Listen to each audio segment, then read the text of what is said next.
Hey guys, welcome back to our channel, and I'm happy to have you all here join us. Please make sure you share the link for others to join us as well. As I said in the Telegram group, if you are here, after I'm going to select two lucky people that I will coach you for your visa application and your school application if necessary for free. So make sure you join us. I have a very wonderful person with me, and I'm happy that Dr. Akrofi is joining us. She has a lot of things to share with us, especially those of us who are interested in studying abroad visa application. Dr. Akrofi has gone through the process herself, right? She's now a PhD candidate. That's a huge thing, you know. It's and especially for her field, you need to go through a lot of process, do masters, and go into the PhD. So I'm happy that Dr. Kofi is here with us today.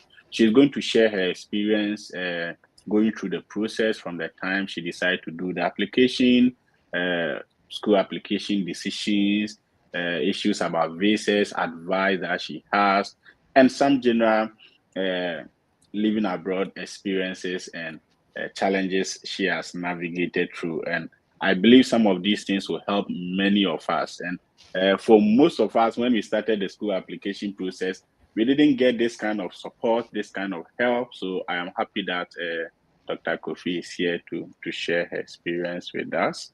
I think this is a very good opportunity for us to learn from one another. Hello, Nana Serwaa, how are you? Welcome. I'm fine, thank you. Thank you so much for this opportunity. And I just want to Yeah, mention that this is a great platform, and thank you for doing this and having me here too. yeah, thank you. Thank you. I'm happy that you are here. I know it was such a short notice and all that, but you have been here to share your experiences with us. Last year, you were part of our Baet Lamad coaches that prepare students to study abroad. So I know you have a lot of experience. You've guided many individuals, including your close friends, about the school application and visa application process.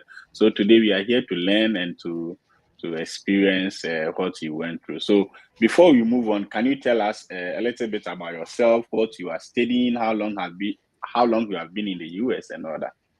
Okay, thank you. So my name is Nana Serwaa Akrofi. I am currently, as you have said, a PhD candidate in the occupational therapy department at New York University. I'm a Ghanaian trained occupational therapist. That means that I studied occupational therapy as my undergrad in Ghana, University of Ghana. And then Mhm. after that, I worked for 2 years.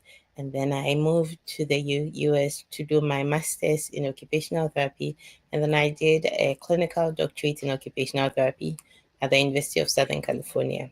And right after that, I moved into my PhD program at New York University. So I've been in the US for about 4 years. Yeah. Mhm.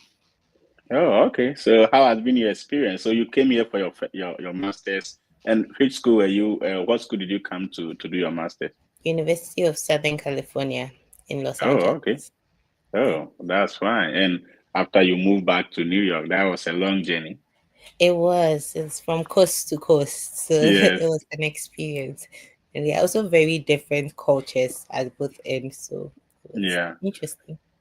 Yeah, and we'll be happy to learn some of these cultures as we move on. But let's go into some weightier matters. So, what sparked your interest like, what made you decide to study abroad? Like, how did the process begin for you? Honestly, not to sound so sanctimonious and all.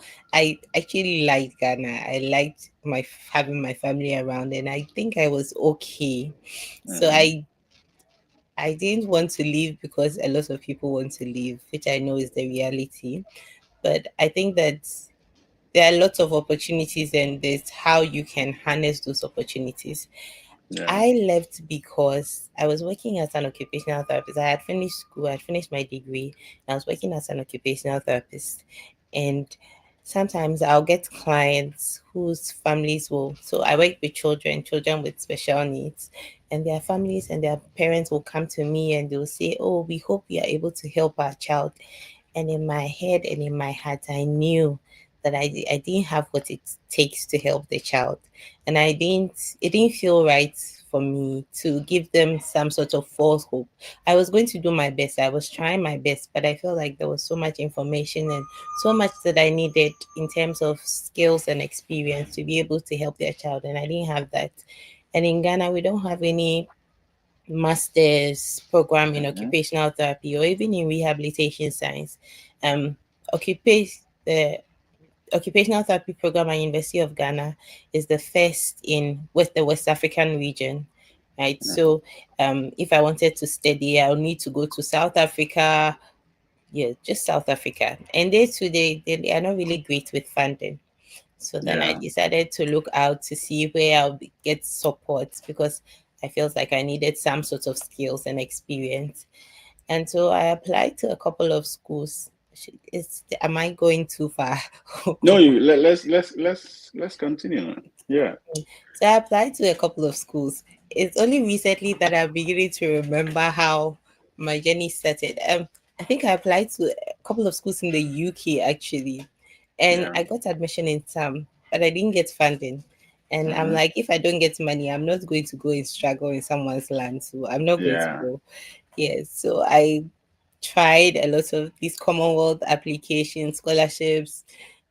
It wasn't going through, and I Mm-hmm. don't even know what happened. And I applied to University of Southern California.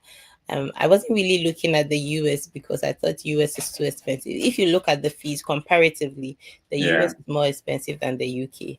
So with the whole thoughts of funding, I was a bit hesitant. But I googled the best schools, occupational therapy schools in the US, and University of Southern California came, and I applied there because I think we had also had an experience in school when some students from there came to Ghana. So I was like, this is a good school. Yeah, so I applied there. And I don't know, I just had faith. And by God's grace, they I gave me got an in offer. Yes, and they also gave me a compelling scholarship offer. It scholarship. wasn't fully funded, but it Yeah. was like 90%. Yeah. And also, it was COVID time, so it made sense because I wouldn't have to spend a lot on accommodation, and some Yeah. things were also cut off. So I was like, "Oh, this is a good opportunity. I should make the most of it." Yeah. Okay, so let's gear back a little and talk about your application process. So, if you remember, you said you applied to a couple of schools in UK, even you tried the Commonwealth scholarships and all that, and none of them didn't work. That means that you started the process early. You started doing the application. When did you graduate from undergraduate, and when did you start thinking about schools outside? I think I graduated 2018, 18. but yes, I think I started thinking about schools like a year later after service. Mm-hmm. Yes, so after my service, so 2019. Yes, because I got admission in 2020. So Yeah.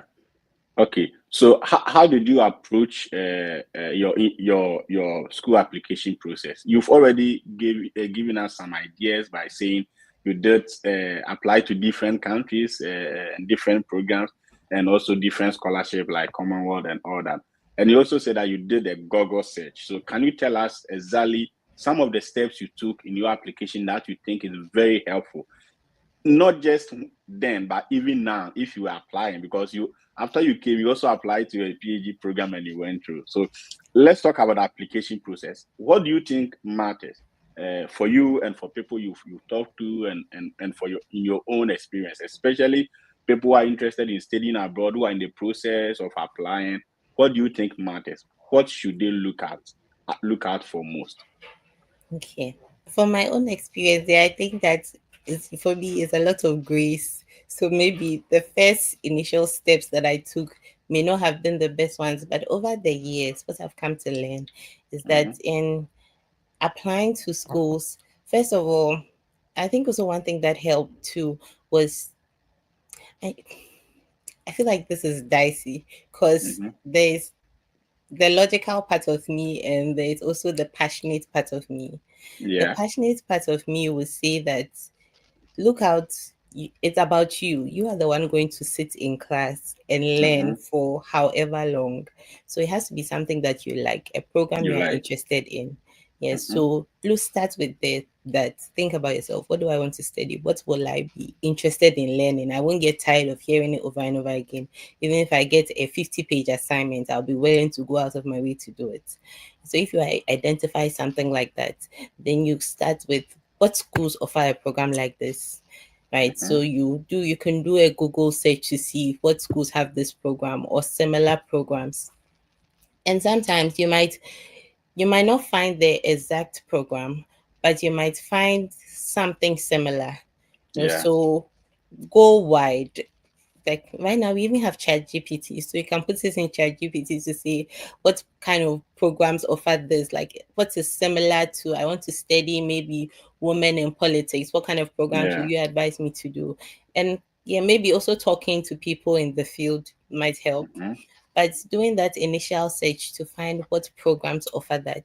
And then even if you when you find the program and when you find a school that probably offers that, you have to, I think you need to do a little bit of reading, because Yeah. even in my field, occupational therapy, different schools approach it very differently. Differently. Some people have a focus, so some people are very focused on maybe stroke rehabilitation or vocational rehabilitation. Some people are more into pedics and sensory integration. These are specializations. So look at the school and see, do they have a specific specialization? Yeah. Because whether you know it or not, the way that you write your application and the way you present yourself to the school, if that's not Yeah. their focus, they won't take you. you know so in as much as you want to find something where you enjoy what you are doing, also see whether the school is also ready to take you. Because I think some of my applications later, especially when I was in the system, I wanted to do my PhD where I did my master's and clinical doctorate. Mm-hmm. I applied 3 times, they didn't take me. I feel Yeah. like they led me on a bit. But then I realized that where I wanted to go and the schools go where they wanted to go were Was very different. different. Yes. So I had to find somewhere that would accommodate my needs. And luckily, Yeah. I found a place like that. There are some instances where you might not be able to find something like that. So you might have to adapt to suit the school.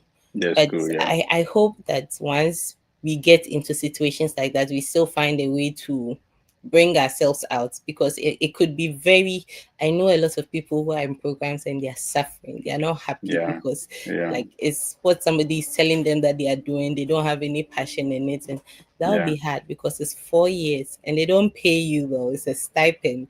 You Yeah. are far away from your family, it can get really depressing. So it's really important that what you want is matters, but also what the school wants. You are considering that and see how best you can align those two interests. Yeah. So once you find what you want, when you find a school that you can align with, then also maybe reaching out to a couple of people. Mm-hmm. Sometimes I realize that sometimes the professors might not get back to you, Yeah. but the They've seen your admissions email. officers, yes, Mm-hmm. the admissions officers might likely do, because they Yeah. is their job. They want to Yeah. recruit as many people to come to the school as possible. So if you write to the admission officer and tell them this is what I want to do, and maybe I've seen this professor, do you think that it will be a good match? Or I'm also concerned about funding, what opportunities are available? They Yeah. might be responsive to you, and then you can take it from there. And some of Yeah. them will even let you know, because some universities are not quite clear about the number of people they take, the number of slots that are available. Mm-hmm. Um, my personal experience, I think one of the schools, this is very obvious because I've just gone to 2 schools here, but one of the schools, they have limited number of slots that they take each year, Yeah. and they might advertise on their websites that there are a number of professors you can reach out to.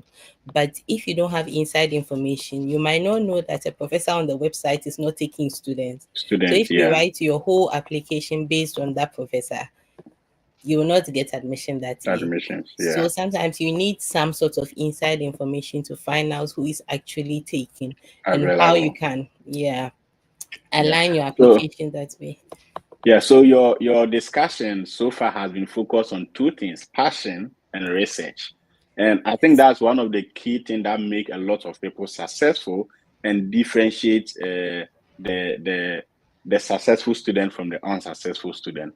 Of course, most people want to travel abroad, but the passion, for example, they want to come and study, but the reason for traveling or the reason for the studies is to travel. They don't have the kind of passion to succeed for the academics. Even though they are good students, they are looking for work opportunities and all that. But as you are saying, sometimes if you are coming as a student and you focus on the passion and find programs that meet your interest, right? So if it must be done, then it must be done well. So you find the programs that you are interested in, then you put in your application with that kind of passion, because passion has to do with your heart and all that. Yeah. And research, you talk about research. In fact, after doing this work for at least a couple of years now, one of the things I have seen is that currently there are a lot of information available, unlike previously. And you, Nana, you will agree that during the time that you were coming, of course, there were information, but not as many as this time. What that is good, there's also the possibility of misinformation, overly hype information, uh, things that do not actually represent what is on the ground. So it is up to every student, every applicant to do their own research. When you go to Twitter, when you go to Facebook, even in this conversation, if you are watching or listening, or if you watch later, we will give you information. But it is up to you to verify. It is up to you to clarify, to reach out to say, "Hey, Alfred, you said this in your interview. Can you clarify?" Or you mentioned this school, right? You may have to reach out to yourself. You may have to send an email. You may have to read about it. And I like it when you talk about ChatGPT, right? Those tools and those technological and softwares are here to help us to make our life better. So why don't you take advantage of it? And I like it when you said that. So now, many people who have talked to me about school application, one of the key elements that people lambast on is their GPA. And also, let's talk about GPA. In your own experience helping students, there are some students who don't have strong GPAs as many people, right? So do you think in this way, if I'm applying to school and I don't have a strong GPA, what do you think I can do? Do you have any experiences or any ideas about how to go about it, or how to go about the entire application process? Because in the US, you have to write essays, you have to get recommendation letters. How important are these materials or these requirements in the application process? Thank you. I personally, I like to think that really forget about the GPA, right? Because me, this full disclosure, I didn't get a first class. I didn't get a Mm-hmm. second upper. I got a second lower, which was close to an upper. So Mm-hmm. maybe if they converted it, I don't even know if the conversion even pushed Yeah. it up. But I think that is, especially those who are looking for holistic admissions. I think we've Mm-hmm. gotten to a place that a lot of people are very open-minded and sensitive, and they try to be inclusive, right? They understand that some of us, they don't have the best systems and they don't have the best resources. Like, we come from different backgrounds. So many things could have affected your studies. That doesn't determine the kind of scholar you'll be in future, or the kind of person that you are. The way Mm-hmm. that they can see the other things that make up who you are is, first of all, I think one of the biggest things is the personal statement, Mm-hmm. right? The personal statement is really big. If you're able to craft a great personal statement, that speaks a lot. Also, your letters of recommendations. Unfortunately, sometimes we have some lecturers and professors who have like a small template that Yeah. they just forward for everybody. But if you find, that's also why I think that we should start talking about this early. So, right from when you are going into university, if you think there's a chance you want to study, have good relationships with your lecturers or TAs or people. Let Mm-hmm. them know you. Because if they know you, if like Alfred knows me and I'm going to him for a recommendation, Yeah. he might not give me the everybody's template. He might actually take his time to write something about Yeah. me that would speak to who I am. So Yeah. have good relationships with your lecturers and your professors, your TAs. Sometimes we just want to be at the back of the class, not say anything, just it can hurt you in future. Yeah. You have to be obvious in one way or the other so that when you go to them for a recommendation, they will actually take their time to write about you. And I think sometimes they might give you the option to draft something for them to edit. If you get the opportunity to, that is good because you can Yeah. position yourself well, right? The recommendation letter and the personal statement, and maybe if Yeah. they ask for an academic statement of purpose too, those write-ups that you do actually have more power in convincing them whether they should admit you or not, Not. because I think it's not just Ghanaians who are applying. Okay, your audience are not just Ghanaians, but all Yeah. of us applying are Yeah. from different parts of the globe. We have very smart people. So imagine if everybody's GPA was 4.0. What else would Yeah. they look at? You know, they Yeah. need something more. They want to see the person behind it, your background, your story, like your ideas, what you propose to do. How would you change the world? Everybody wants to say that Bill Gates came to their school or Steve Jobs came to their school. So if you can write a statement or an academic statement of purpose, that makes them feel like, oh, you're going to be the next Bill Gates. Of course, they'll offer you. So the way you present yourself with those written statements, I think, is much more powerful than a GPA or a transcript. Yeah, Yeah. I think that's very, very true and powerful because sometimes I've seen people who sent me their transcripts or who send their GPA. I'm interested in this, and so after I have an essay, I want you to look at it.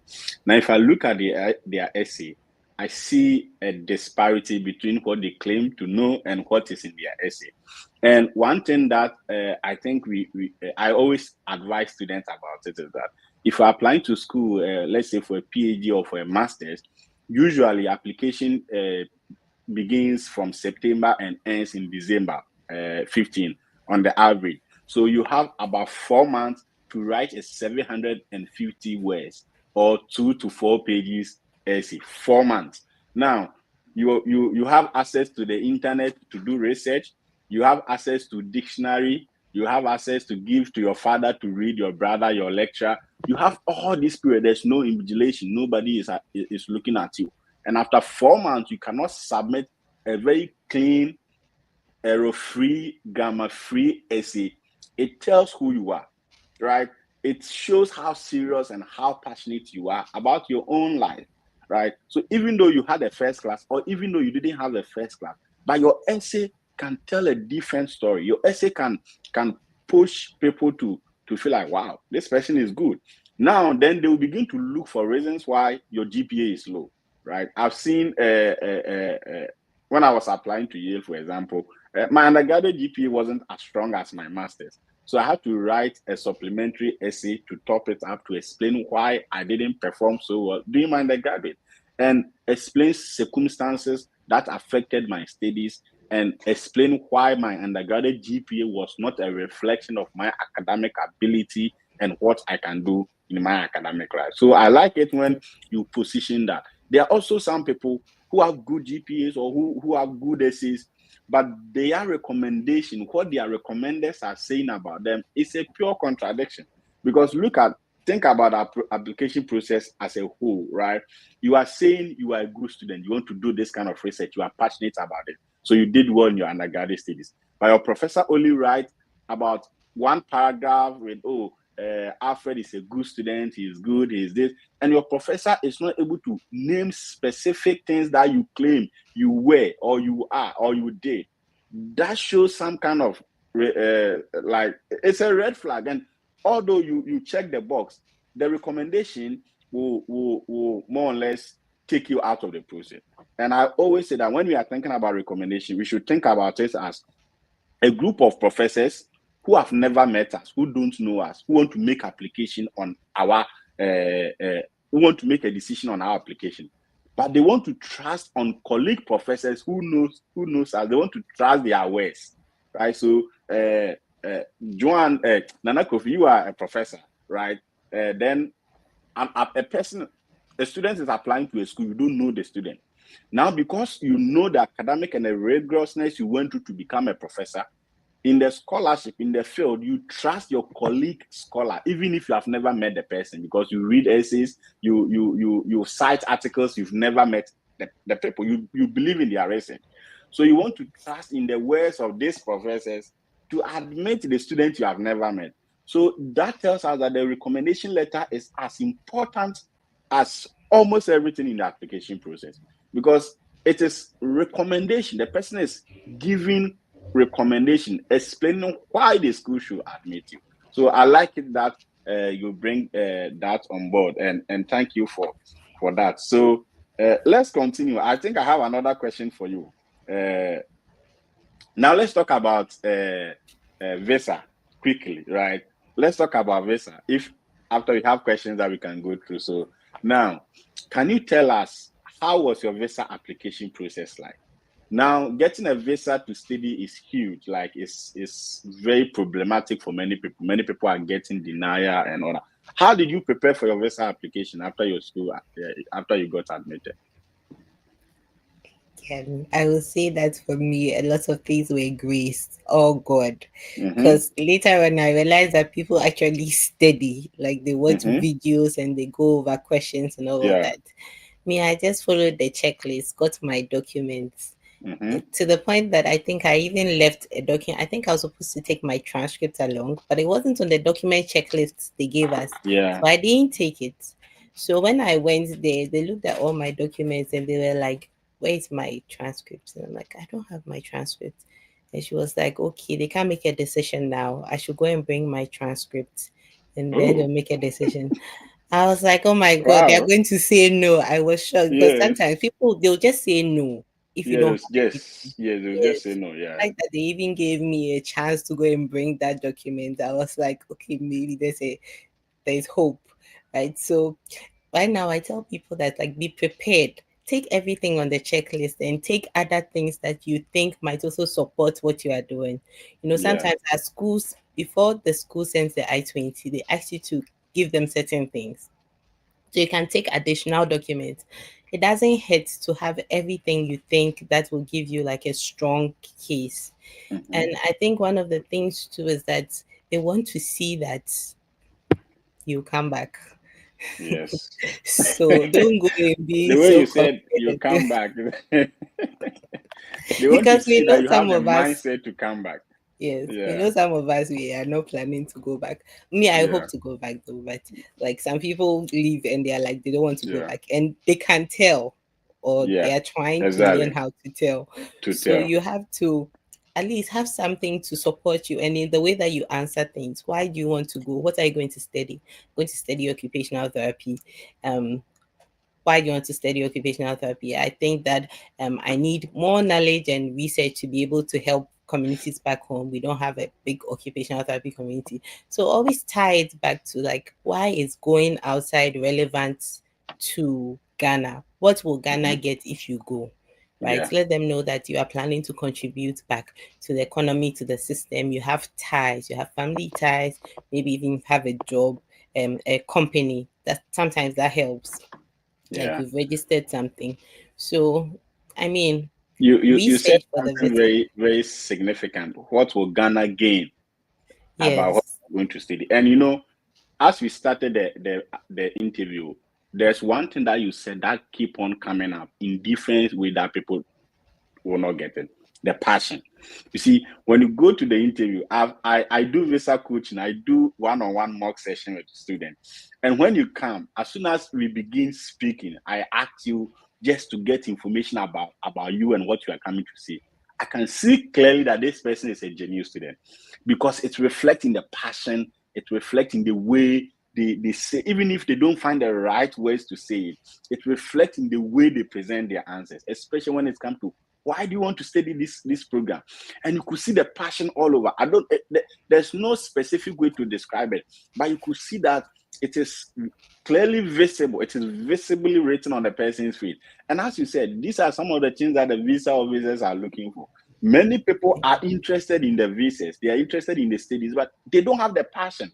So what will Ghana get from you? And the passion quickly will speak for you. The passion will come up with, like you said, when you started you started working in Ghana, people were coming, and you saw that you couldn't help them because of the kind of environment, the conditions, your education, and your training. And you realize that you needed further studies, you needed further training. That is the passion that is driving you. And when you speak, when you give these reasons to the visa officers, they are human. They know genuinely that Ghana is going to benefit from your studies, right? In these kinds of ways. So I think these are some of the things that are very important to highlight. So do you remember some of the questions that they asked you when you went for the interview? Yeah, they asked me what I was going to study, and they asked me why I was going to study that, why occupational therapy, I think. Yes. And then they also, did they ask about funding? I think they asked, they didn't ask about funding. I think I had my funding documents there. I volunteered because I knew that I wasn't fully funded. I was like, it's not fully funded, but I have supporting documents because I had all my documents. Yes. Okay. And then, yes. Yeah. So it was just those two questions, actually. It wasn't long, but other people's own was very long. It was just after she realized that I didn't have that transcript that she asked me to go and bring it because they can't make it look. But yeah. So after the was transcript, scary. then so when you went back and brought your transcript, what happened? Did you I go didn't to another even meet. interview? No. So I had to drop it off. Like I had to mail Yeah. it. Yes. Yeah. So they mailed my passport to me with a visa in it. Okay. So I didn't have to go there. Okay. That was awesome. Yeah. Okay.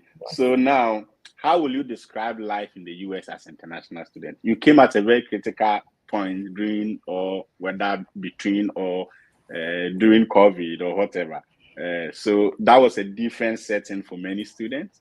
Most of us were hiding, we're in our rooms and studying and doing Zoom and all that. I know that is there. And now you are living in New York City at NYU, one of the best universities in the world. New York City is very crazy. Like when I was every day when I'm coming from Yale, I pass through Grand Central, I pass through Times Square to go to Port Authority to take a bus. And I'm always running. I don't want to the chaos and all that.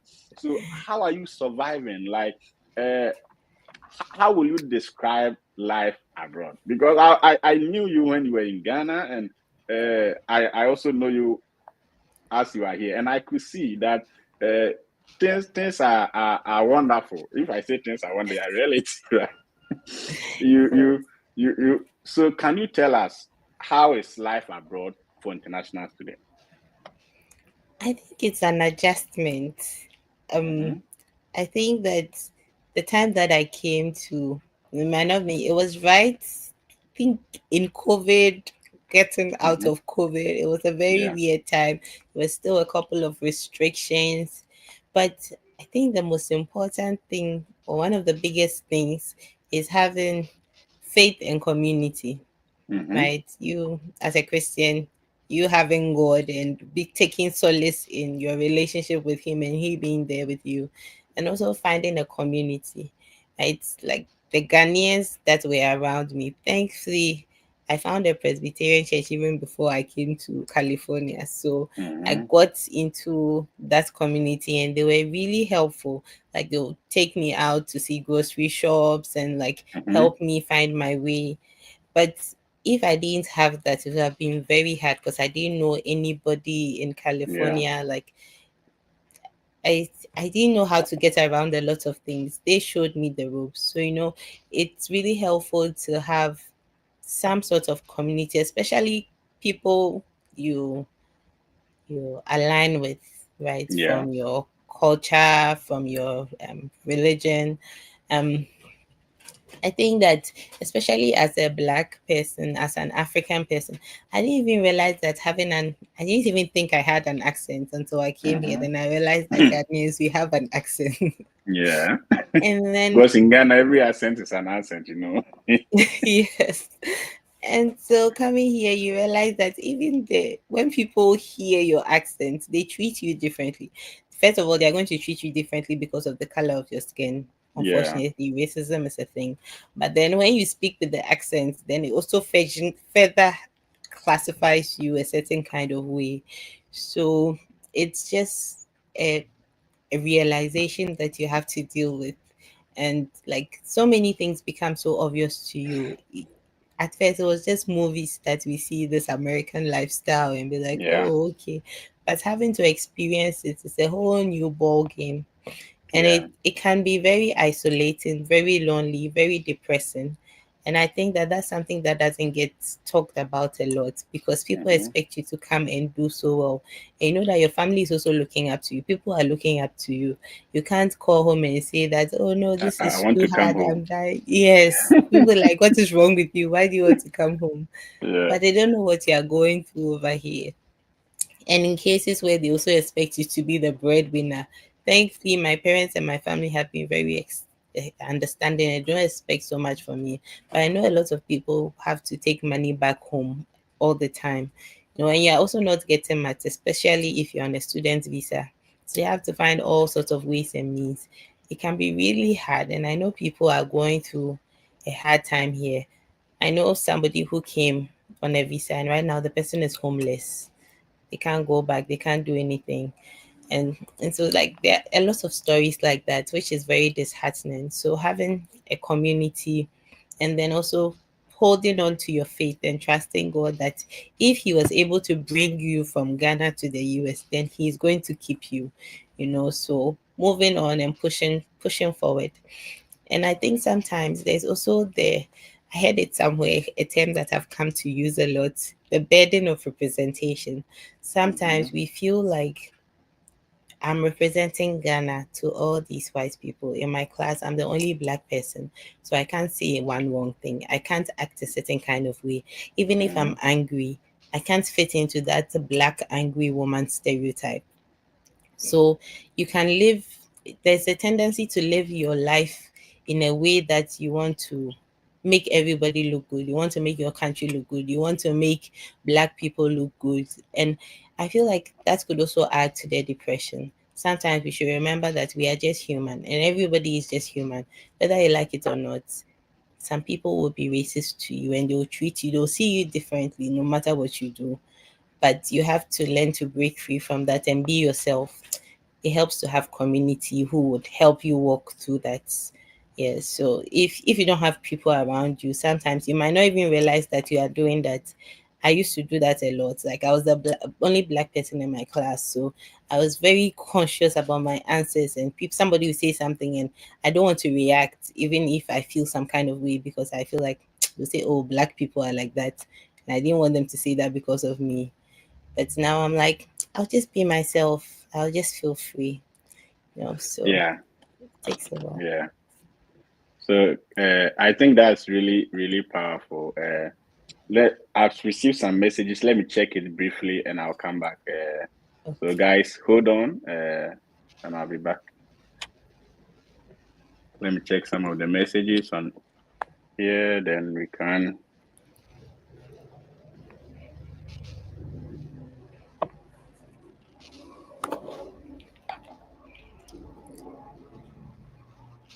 Okay, so Nana Serwaa, I have some questions that people are asking. First of all, Nana Afro says he is not going back to Ghana. Tell him I'll he's not meet going him back to there. Ghana. We'll go together. It will be You a know, reunion. Azekafo now has his permanent residence in Canada. That's why he's talking like that. He said we are It going will back. be a You and who are going reunion. back? Apple, you and who are going back? We will meet you in Canada. Okay, so let's look at some of the questions that we have. I have got my pen. Okay, thank you for being here, Randy. Let me see.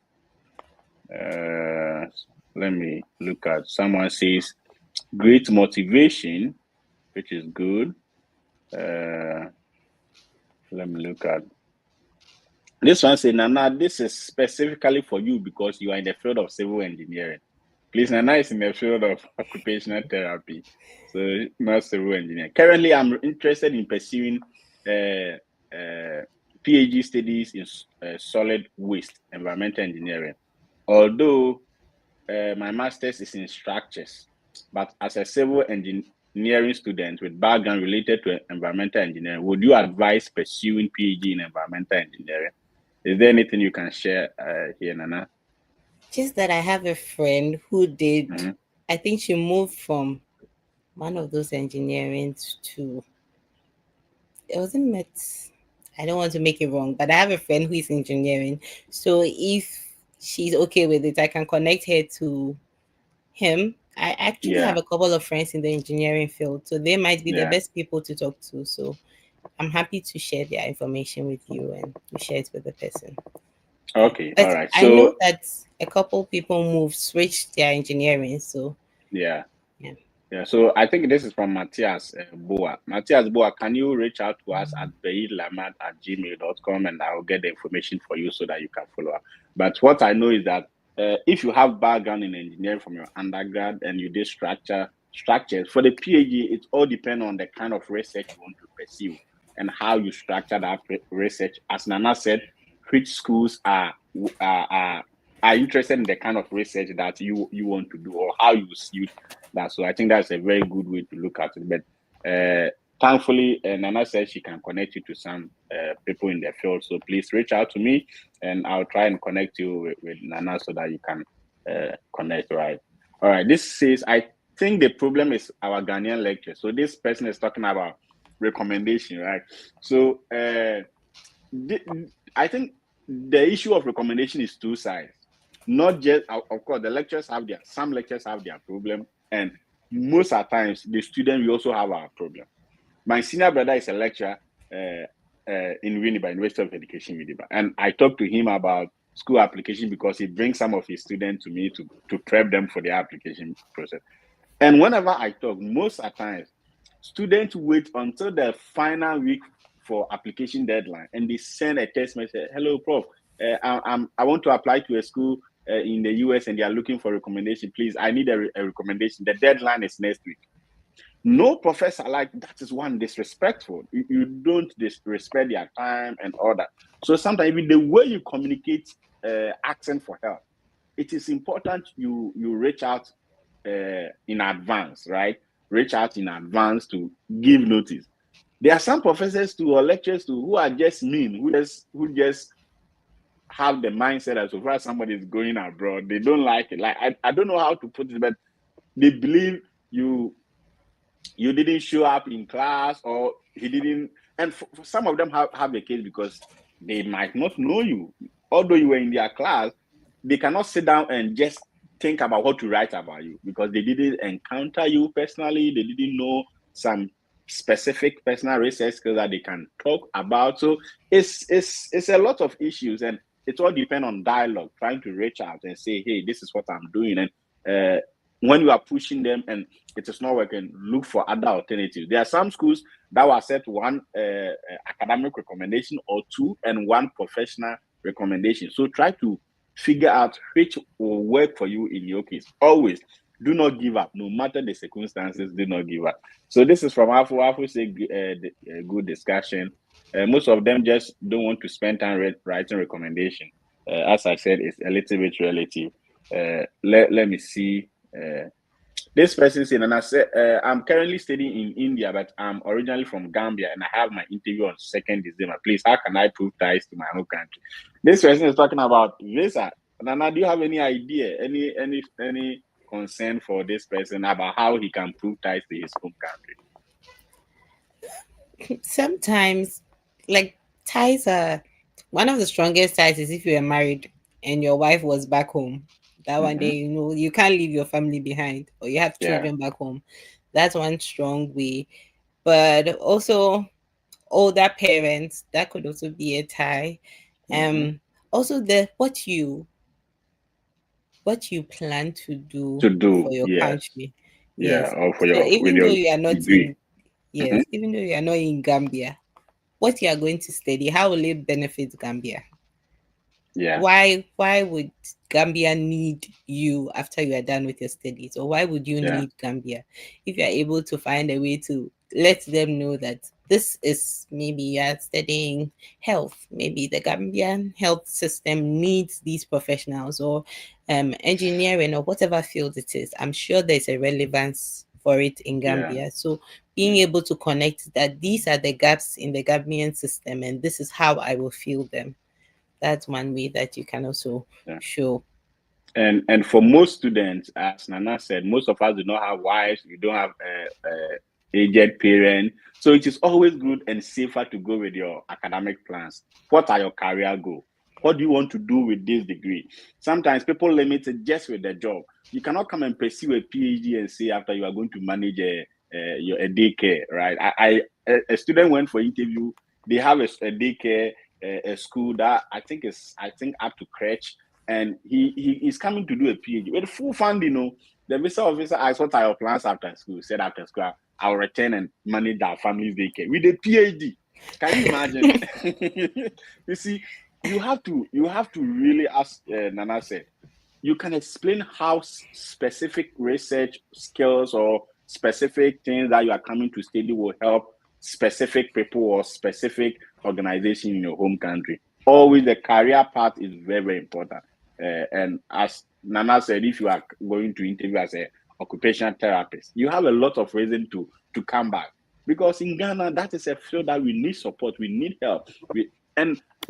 Beside the health system, socio-culturally, people with developmental disabilities are marginalized, they are neglected. We don't study to know their needs. We take them to prayer camps, and whenever they come to church, whenever you see a blind person or an autism person, or whenever you see a child suffering with some developmental disability, the only thing that comes to mind in church is deliverance. Let's deliver the person. But not all of them need healing. What is healing? Proper healing is taking care of their needs, right? Trying to get structures in place for them. So if you're in this field, it is easy for you to explain how you want to come back. And that is some of the things that Nana Serwaa shared, so that you can become creative about it. Okay.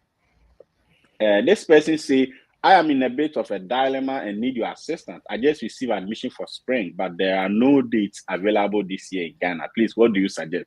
So 2 things: you keep on searching or monitoring for dates. Every I think for the past 2 days, dates have been released twice, early morning. So if you're in Ghana, monitor from 3 a.m. to around 6 a.m.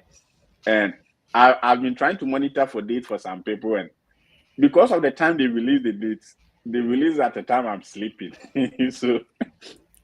so watch out in early morning from 3 a.m. to 7 a.m. in Ghana. And also begin to think about deferment. Is there a possibility that you can defer your program? Talk to your school about it and see. Because now we are in November and most spring classes are starting first week in January. So the possibility of getting a date is a little bit limited. So think about it. You can defer to fall, so that you can start the process in coming in the fall. And I think that will help you. Ideally, if you receive admission now and you are coming in January, Nana, don't you think it's too quick? Do you think it's enough time to prepare? I don't think it's a lot of time to prepare. You have Yeah, just like 1 month. So 1 month, and in December, flight ticket will be skyrocketing. There are so many things I think you need to think about. Sometimes many people, most of us, and it's happened to me, as soon as we receive our admission letter, we want to travel, right? The first time I had the opportunity to travel to Indonesia, Nana, I was so happy. Like, I was going to Indonesia. My only thought was because I was sitting in the plane. I have dreamt of being in the plane. As from my village, no one has sat in the plane. I want to sit in the plane. So I was thinking about it. And 1 week to the program, I received notice that the program has been cancelled. I cried for over 1 month. sorry. Again, I received another invitation to come to the US for a conference. I went to the embassy. They didn't allow me to enter because they said my DS-160 and my application does not match. This were somewhere 2015, 2017. So I struggle. Like, sometimes when you receive the letter, you cannot look at the letter and just think otherwise, because of sometimes some of our social cultural environment, some of the conditions we are living in. It's really something. So give it a thought and think about fall admissions as well. Matthias says abroad and depression is real. Yeah, Nana Serwaa shared this also. Hello, Nana. I'm interested in studying anthropology with a concentration in autism. can you please coach me since you have much knowledge of disability? So Nana, I think I will allow you to ask to answer this question. I don't know what's coaching me for this person, but what do you think about Yeah, this me too. I question? don't know what coaching means, but um, I will definitely say go ahead. Um, Anthropology. I feel like anthropology is a study of cultures, right? So, are you Mm. looking at it in the Ghanaian setting? Which setting are you looking at it? And what schools are you looking at? Is this a PhD program? I'm assuming it's a PhD program. If so, there are a number of schools. I think UIC has a great program in disability that you might want to look at. University of Illinois, Chicago, I think.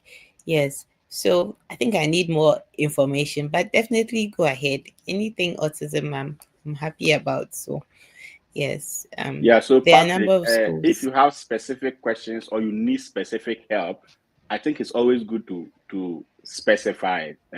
I was teaching some students how to find mentors and how to have healthy mentor-mentee relationship. All the time, ask specific. What do you need from your mentor? That should be specific so that your mentor will see whether he can help or he cannot help. Every mentor, or yes, every mentor have their own borders and boundaries. So can you email us? Send me an email, baetlamad@gmail.com, and in the heading, make sure that you write your name, Patrick, live YouTube or something, so that I will know, because we receive a lot of emails. So let us know specific questions that you want to ask. Then I can connect you to Nana Serwaa and see how best she can offer some recommendation for you. Okay. Uh, Positivity and passion. This is from David. Yeah, thank you, David, for this. This one say, hello, my little brother will be going for B1, B2 visa. He's 16. That's my dad had to accompany him to answer some questions. So far as he's below 14 years, I don't. Your dad may have to go with him, with her, right? His brother, with him, but I'm not sure your dad will be allowed to enter.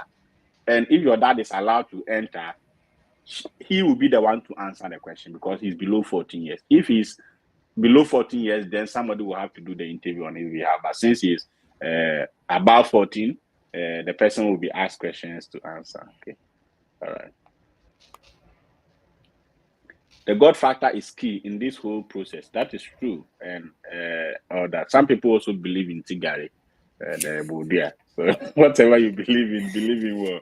I'm joining you soon. All right. See you at Accra. At Accra is a military officer who is very good and doing so well for Ghana. So I want to Nice. specially acknowledge Kofi Atakra for all that they are doing for us. Yesterday was a Veterans Day, right? So it is Yeah. a good opportunity for us to give shout out to some of these people who have given their life for the kind of work that they do for us. Thank you, Atakra. How did you adjust to the rigorous learning culture in the US? This is a good question, Nana. I think we have about 5 to 10 minutes. So, Nana, can you tell us how did you adjust to the rigorous culture in the US? Can I say something that is, I guess, I don't know, but I'll say Ghana learning culture is a bit more difficult than US learning culture. I think we have a lot of different learning styles. If you are a good student in Ghana, you will thrive in the US or whatever Western culture you find yourself. I Yeah, think so. I really believe that. I think that here there are so many resources available to you. Yes, it's fast paced, but if you have a good background from Ghana and like if you're already a good student, you can make use of the resources. And over here too, like your lecturers are actually approachable. Your TAs are there for you. They have they are office your hours. friends. Yes. If you don't understand something, you can always reach out to a lecturer and say, I'm having challenges with this. If you think you even need like an extension for a class in Ghana, I don't think any of my lecturers ever said you can bring your assignments late. No, these Yeah, people will actually make certain accommodations for you if you let them know that you are struggling. Right. yeah, So I think that the system over here, it's it, it's not meant to fail you. They want you to thrive. So if you are yeah, serious about thriving, you will thrive. So make yeah, you good use of the lecturers, the availability, your TAs, the libraries, the books, because with most institutions you have library access. So really take advantage of it go through the books that you can, like resources, study groups. They have academic writing centers. Like if for some reason your writing is not in so you can get coaches through the university. Like, there are so many resources that are available to you to help you learn. Yeah. Initially, yes, it might be an adjusting a learning curve, or maybe when you start a new program, there might be some things that so you don't understand. But I think that the more that you continue to spend time on it, talk to people to encourage you, you realize that I should probably shouldn't be saying this, but a lot of people talk with confidence and they are wrong, right? So you Yeah. think you are lost in the class, but half of the class is lost with you. They're just Yeah. saying things out of confidence, right? Yeah. So don't be Most class intimidated. discussion. When I came to the US, Nana, sometimes after reading, and I'll add that you do a lot of reading. A week you are reading over 200 pages essay and reviewing it. So that's one of the rigorous aspect of it. If you don't like reading, the American system will force you to read. Now you go to class and professor asks a question. The way people are responding, I'm like, is this in the readings that we did? Like I'm confused. Is it that I didn't understand the reading or the so I really like that point that you brought up. Sometimes you feel so uh, like you feel so incapacitated. When I came, I had to go to class with recording because my professor was speaking so fast. I couldn't listen. I couldn't hear anything. Like I come back and I have to play the recording. And for me, I love mathematics, accounting, and all that. And I came to the US, and almost everything I was doing was about history related, religion, history, languages.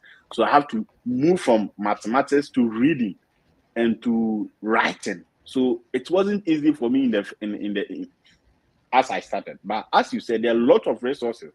When they give us assignment, there's academic writing center. You go, they read the assignment with you, you book an appointment. They help you in how to structure your paper, the introduction, the body, the resources. They give you some resources you can find in the library. When you are done to, you can send it to them to read it, to correct grammar before you finally submit to your professor. You just have to make the time for it and be proactive. And when you do that, if you come here with passion on the basis, an average Ghanaian who is determined to study will succeed in the US academic environment. Not because it is easy. No, it is because in Ghana we have some kind of resilience, some kind of training that if you bring that training here, it will help you succeed.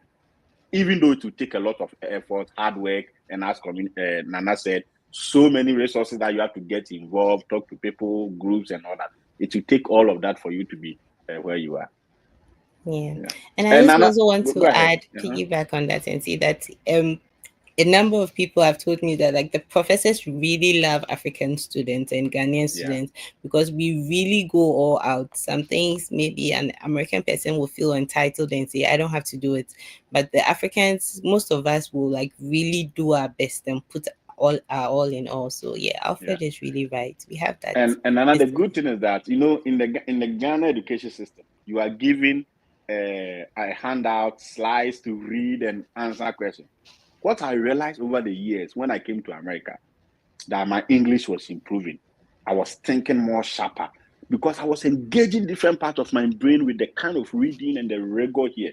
So in your field, when you are done, you could see that you are really trained. Like you could say you've gotten it, you have been educated. That's the good aspect of it, right? You become very confident, you become very appreciative, and you become very learned in your own field. And it's something we encourage that whoever is interested, you put in the effort, you put in the work, and you will succeed. Nana, do you have any contribution, anything to add? I just want to say that it has been a pleasure. I really appreciate the platform and all that you are doing. I want to encourage everybody that take that step. Have something you're passionate about it and pursue it. Don't let anybody tell you no. It might take a number of tries, but as long as you are willing to do it and you don't stop trying, let's also try to be better. Sometimes when we get people coaching and supporting us, we tend to want to leave all the work to them. So Alfred is my coach, so let him do the work. Let him write this for me. No, nobody is more invested in your future and your education than you are, and that has to show. You have to put in the work, be determined, and of course, pray and let God support you. And I think that we'll all be successful. So let's not keep up and let's not give up and let's keep doing. Let's keep trying. Let's keep pushing. Yeah. That's pretty much it. Hi, Alfred. Okay. Hi, everyone. Sorry, my camera was messing up, so I have to change my camera setting. Yeah, so yeah, I think that was a very good advice that you gave. So let's quickly go through some of the questions and see. This person say, please, I want to reach out. It's urgent. The email take long. No, we respond too quickly to email. That is the best way to reach out. baetlamad@gmail.com. Yes, in Ghana setting, and I have an admission to a school. Okay, I think we've answered this. Please, I've tried contacting a graduate coordinator for a particular school concerning graduate assistance and they are not responding.